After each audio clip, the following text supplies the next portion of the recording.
Hello everyone, it's Aaron K1994 and I have returned. In this video I'm going to be discussing none other than episode 619 of the Atheist Experience, hosted by Matt Dillahunty and Jen Peoples.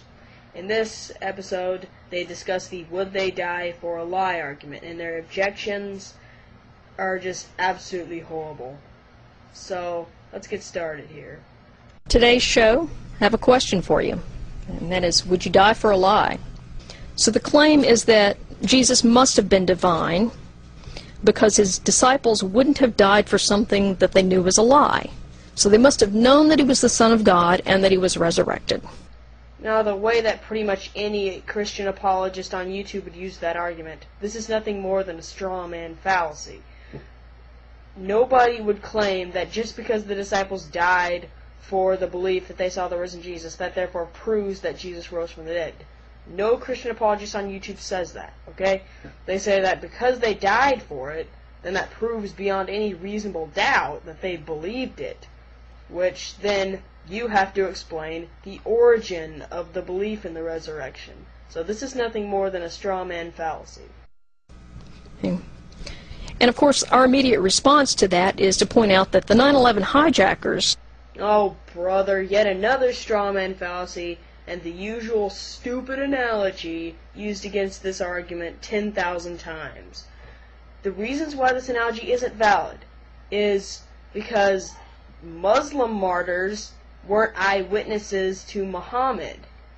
They were simply Muslims because their leaders taught them Islam.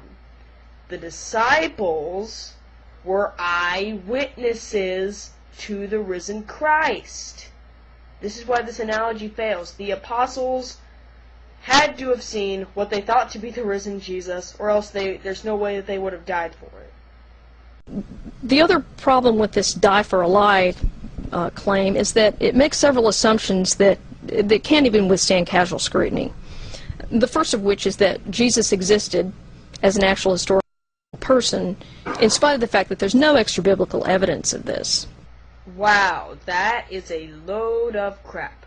First of all, why do we need extra biblical evidence? Most scholars and historians, including the skeptical scholar Bart Ehrman, would take just the Gospels themselves as evidence enough that Jesus existed. Second, there are tons of extra biblical evidence that Jesus existed. Josephus, Tacitus, Lucian, we've got Celsus. We have tons of extra biblical evidence. So let's see their very brilliant rebuttals to all these pieces of evidence. And before you guys email me with Josephus and Suetonius and Tacitus, yeah, I know about that stuff, okay? It documents the existence of Christians. It does not document the existence of Jesus. Okay, that's just an outright lie. If you read Annals 1544, which is the Tacitus mention, it clearly says that Christus suffered under Pontius Pilate. It does not say Christians believed that Christus suffered under Pontius Pilate. Okay.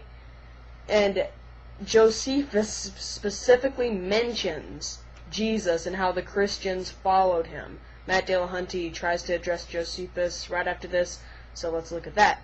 Jesus. Josephus, there's the passage that references Jesus. There's the testimony of Flavius, which is generally considered to be a forgery. One, it's not just the Testimonium Flavianum. We also have the James, brother of Jesus, reference later on in the Antiquities of the Jews, which there's no evidence whatsoever that it's a forgery. Second, no, it is not widely regarded that it's a forgery. In fact, a study done by Louis Feldman, a leading Josephine scholar, he's not a Christian, so you can't say he's biased or anything like that. Out of about 50 scholars studying the passage, about 40 of them came to the conclusion that it was actually partially authentic with some minor interpolations. And so your objection to the Josephus passage is really bad. But it doesn't matter, right, because Josephus wasn't born until after Jesus would have supposedly died anyway, so it's not contemporary evidence. It's right, still hearsay, second or third person removed at least. There are two things that I have to say in response to this. One, contemporary evidence, it's not a requirement, okay? When will you people get this? It's some of the best forms of evidence you can have, but it is not a requirement for history. Matt, if you want to say it is, cite a historian that says that contemporary evidence is the only type of reliable evidence. Second, later on in this episode, he actually contradicts himself on this issue. So we'll get back to this clip later on in the video. It assumes also that the disciples existed, and that they actually died for their beliefs and not for some other reason. I have a lot of stuff to say in response to this. This is even more ridiculous than the last clip. Okay, first of all, over 6 sources outside the New Testament attest to not only the existence of the apostles, but that they also died for the conviction that they saw the risen Jesus. Secondly, the Gospel of Luke attests to this also. So that is evidence. Do not say, oh, circular reasoning is in the Bible, unreliable, blah, blah, blah. Third, we actually have very convincing evidence that 2 of the 4 Gospels are actually written by the apostles themselves. That is Matthew and John. I have videos on every Gospel defending their traditional authorship. And this clip was just really, really, absolutely ridiculous.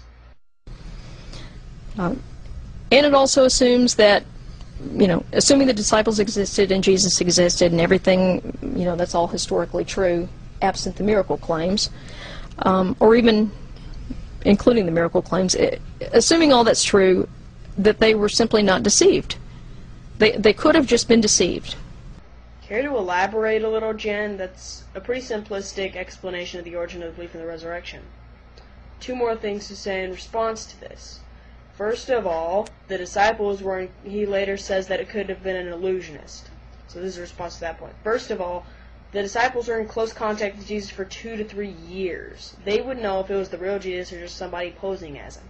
Second of all, what motive would a guy have just running around posing as the risen Jesus? What motive would they have? That's my question. So as I'm watching this, naturally, I'm appalled at all these ridiculous things that they're saying. So I later call into the show. Unfortunately, the people in front of me blabbered on for hours, so I only had 4 or 5 minutes to say what I was going to say. So let's review that call and see what Matt Dillahunty has to say in response. Okay, when addressing the ex-biblical evidence for Jesus, I'm not going to go into Josephus because that just takes way too long, but let's just do Tacitus really quick. Okay, you say that Tacitus, he only referenced Christians, and this it's false. If you go to the Annals 1544, which is a section, it says, Christus, the founder of the name, suffered at the extreme penalty at Pontius Pilate. It does not say... Yes. I agree with you. Did you think I hadn't read the Annals? Have you read that in the context? He is writing a letter asking what I do about these Christians, and when he talks about and mentions Christos, he's not relaying any evidence or testimony to that. He's talking about what these people believe to have happened. 1. Tacitus' Annals, they are not letters. They're history books. Secondly, no, if you read the passage in context, he's clearly recording that Christus, suffered at Pontius Pilate. Third of all, whatever. Let's take what Matt Dillahunty is saying, and that this passage is just the description of what Christians believe. Well, using that logic, it doesn't make any sense, because later on, it's a clearly anti-Christian passage. He calls Christianity a mischievous superstition, hideous evil. So basically, he interviewed these Christians like, oh yeah, our religion's, it's mischievous, it's hideous, it's evil. This is absolutely ridiculous. Okay, you say he wasn't contemporary. Well, what I would say is contemporary evidence is not a requirement for history. You don't have to have a contemporary source. If you'd like to claim that, then could you please cite me a historian that specifically says that you need contemporary evidence? Why would I need to cite a historian? Well, because they know what they're talking about. They're the people who know, the criteria for history.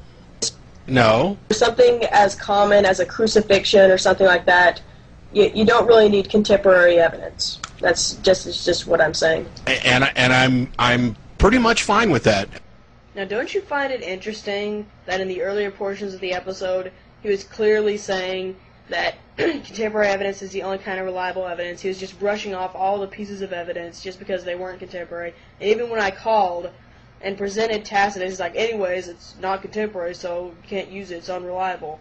But then, when I actually call him on it and ask him to provide somebody who actually knows what they're talking about, he suddenly switches his criteria and says, well, I'm okay with them not being contemporary. This is just double standards, and he just switched his criteria real quick to dodge my question. Dishonest.